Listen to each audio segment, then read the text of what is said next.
एबटाबाद के थाना लोरा की हदूद में चकोल से ताल्लुक रखने वाले 19 साला नौजवान को नामालूम कातिलों ने सर पर गोली मारकर कत्ल कर दिया। नाश पोस्टमार्टम के बाद वरसा के हवाले कर दी गई।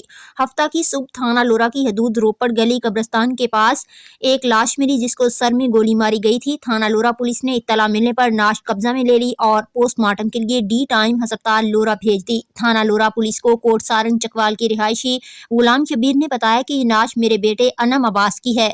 हम आरजी तौर पर गांव फुल्ला में रिहाइश पजीर हैं।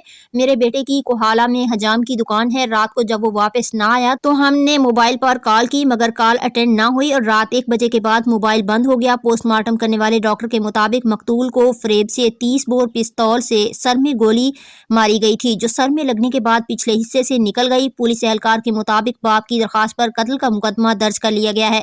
हैरान कुन तौर पर थाना लोरा में ना तो SHO मौजूद था और ना मुहर्रर और तमाम फराइज छोटा अमला सर अंजाम दे रहा था। रावलपिंडी के थाना वेस्टरेज पुलिस ने कार्रवाई करते हुए 2 रुकनी डकैत गैंग गिरफ्तार करके इससे मसरूका रकम 17 लाख रुपए बरामद कर ली। रावलपिंडी पुलिस के तर्जुमान के मुताबिक गिरफ्तार मुलजिमान में गैंग का सरगना कासिम और हैदर शामिल है।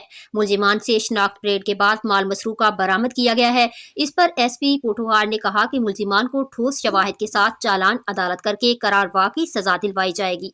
शहरियों के जानो माल पर हमला करने वाले मुलजिमान कानून की गिरफ्त से नहीं बच सकते।